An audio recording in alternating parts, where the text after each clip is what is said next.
আসসালামু আলাইকুম। আজকে আপনাদের মাঝে শেয়ার করব কাঁচকলা ভর্তার রেসিপি। চলেন কথা না বাড়িয়ে শুরু করা যাক। পুষ্টিবিদরা বলে সবজি থেকে সবজির খোসার মধ্যে বেশি পুষ্টি থাকে। তাই আজকে কাঁচকলার খোসাসহ ভর্তার রেসিপি তৈরি করব। ফার্স্ট টাইম কাঁচকলাগুলোকে সিদ্ধ করে নিয়েছিলাম, পরে ব্লেন্ডারে করে ব্লেন্ড করে নিয়েছিলাম। তারপর দিয়ে দিয়েছিলাম কড়ার মধ্যে তেলটা যখন গরম হয়ে গেছিল তখন দিয়ে দিয়েছিলাম কালো জিরে সামান্য পরিমাণ একটু ভাজার পরে দিয়ে দিয়েছি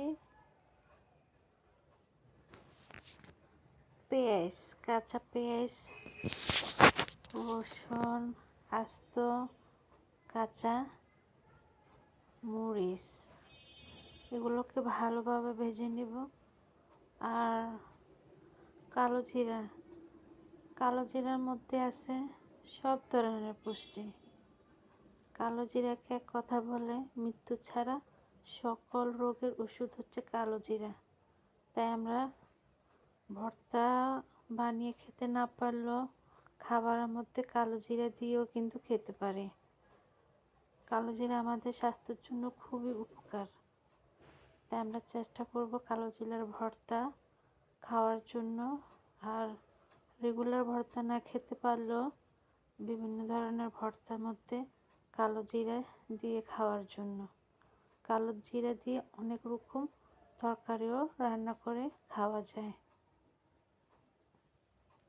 যখন সবগুলো ভাজা হয়ে গেল তখন এক এক করে দিয়ে দেব বাকি উপাদানগুলো। লবণ, হলুদ, দিলাম মরিচ। এগুলোকে ভালোভাবে একদম কষিয়ে নিব।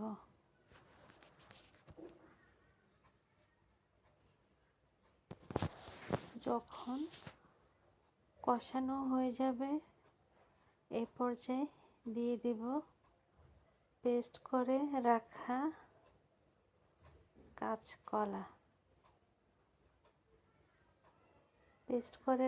কাঁচকলাগুলোকে কষানো মশলার মধ্যে দিয়ে দিলাম। তারপর এটাকে কিন্তু ভালোভাবে আমাদের রান্না করতে হবে। ওই পর্যন্ত আমরা রান্না করব একদম পর্যন্ত পানি না শুকিয়ে যাবে। একদম একটুও পানি রাখা যাবে না। ভালোভাবে একদম নেড়ে চেড়ে রান্না করব, পানি শুকিয়ে নেব। তারপর ধনিয়া পাতা দিয়ে পরিবেশন করব। এই তো হয়ে গেল আমাদের ভর্তা। সবাই ভালো থাকবেন, সুস্থ থাকবেন। আল্লাহ হাফেজ।